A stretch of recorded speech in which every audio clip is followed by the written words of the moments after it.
Alhamdulillah, nahmaduhu wa nasta'inu wa nastaghfiruh wa na'udzu billahi min syururi anfusina wa min sayyiati a'malina. Man yahdihillahu fala mudilla lahu wa man yudlil fala hadiya lahu.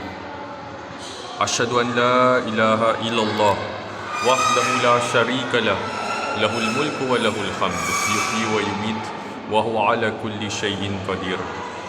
Wa asyhadu anna Muhammadan abduhu wa rasuluh wa safiyuhu min khalqihi wa khaliluh.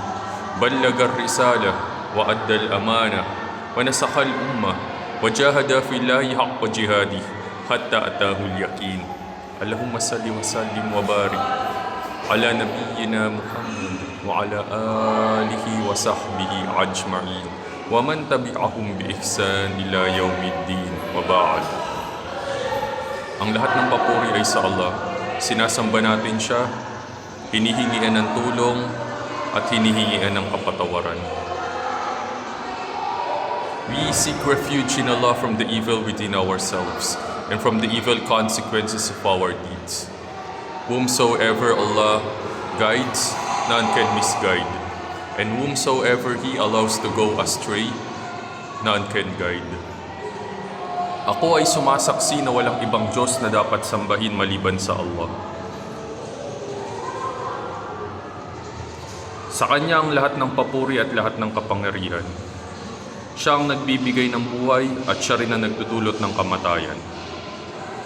At ako ay sumasaksi na si Propeta Muhammad sallallahu alaihi wasallam ay Kanyang alipin at sugo. Kanyang pinili sa Kanyang mga nilikha at Kanyang malapit na minamahal. Ballagar risala wa addal amana wa nasakhal ummah. Ipinahayag niya ang mensahe, isinakatuparan ng tiwala, nagbigay ng payo sa ummah, at nakipagpunyagi sa kapakanan ng Allah hanggang sa sumapit sa Kanya ang kamatayan.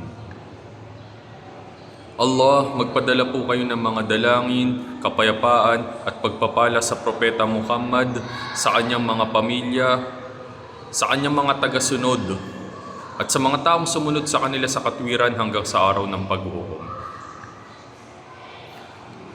Mga kapatid sa pananampalatayang Islam, meron akong katanungan. Paano magtanim ng halaman? Tama, una kukuha ka muna ng seeds, ibabaon mo sa lupa, titiligan at aalagaan. Gano'ng katagal ito para tumubo? Aabutin ng mahigit 1 linggo. At para lumaki, aabutin naman ng mahigit 1 buwan.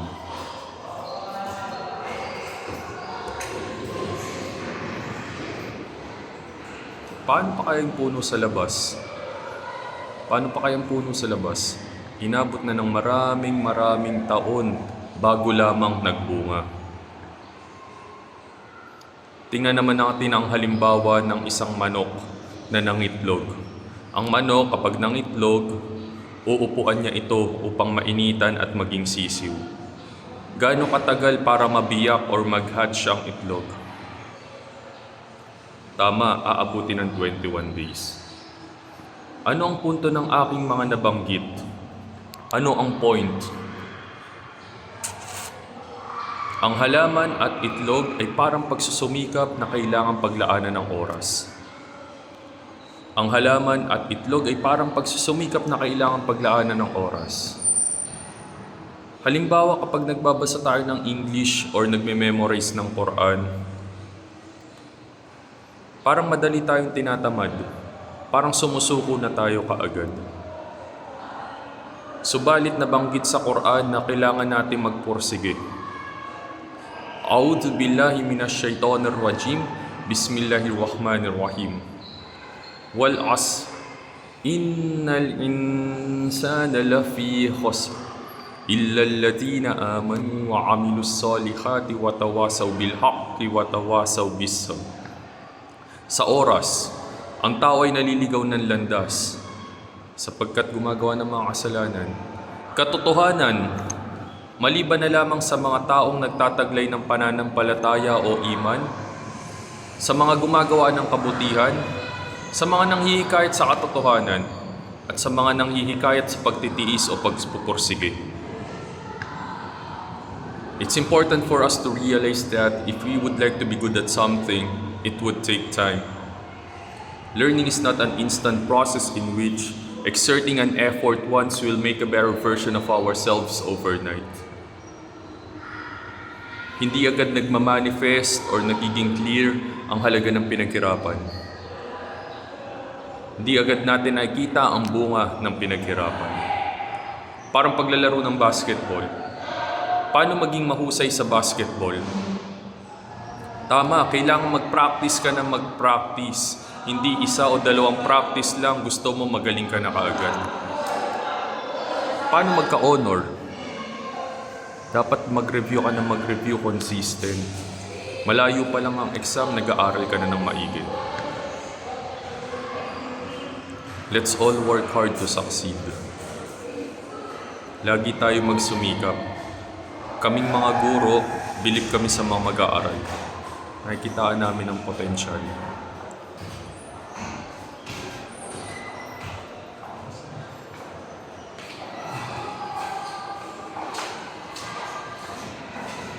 Mataas ang aming mga pangarap para sa mga estudyante. Kaya dapat hindi tayo nasasanay sa komportableng buhay. Dapat nagre-review sa bahay. Hindi inilalaan ng buong araw sa mga nonsense na bagay. Magkaroon tayo ng disiplina. Di nalilate, gumagawa ng assignment. Tsaka tingnan natin ulit ang halaman. Ang halaman kailangang diligan. Kailangan din nating diligan ang ating mga sarili na mabubuting gawain upang tayo ay lumaki ng maayos. Kailangan nating diligan ang ating mga sarili upang lumaki ng maayos. Kung anong ginagawa natin ngayon, ayun ang magdidikta sa ating hinaharap. Hinuhulma natin ang ating mga sarili habang tayo ay lumalaki. Kung ano man ang ginagawa nating mabuti ngayon, ay may magandang kapalit sa ating kinabukasan. Ayon nga sa kasabihan, kung anong itinanim, ayun ang aanihin. Nabanggit din sa Quran ang pagpupursige. Wa allaysa lil insani illa ma sa'a. Wa anna sa'yahu sawfa yura.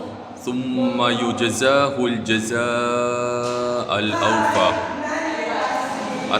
At ang bawat taong nagpursige ay may papakita ang kinalabasan ng kanyang pinagpursigihan. At siya ay mabibigyan ng gantimpala.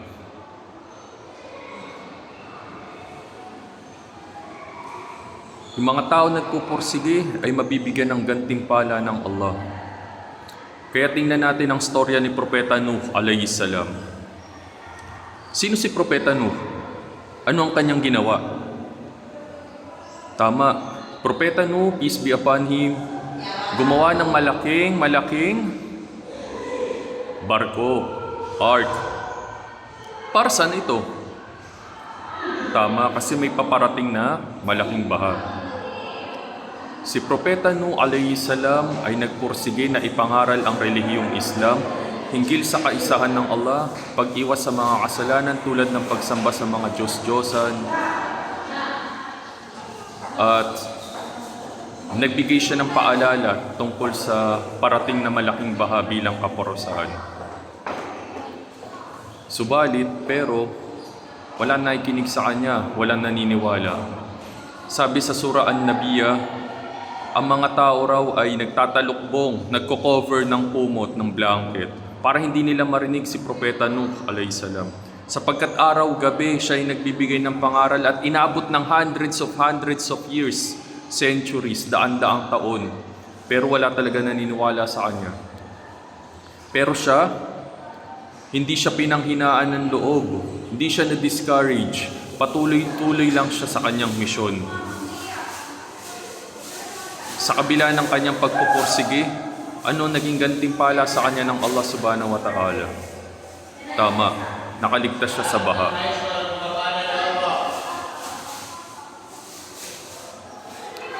Napakahalaga ng pagsusumikap. dahil makakatanggap tayo ng gantimpala sa Allah.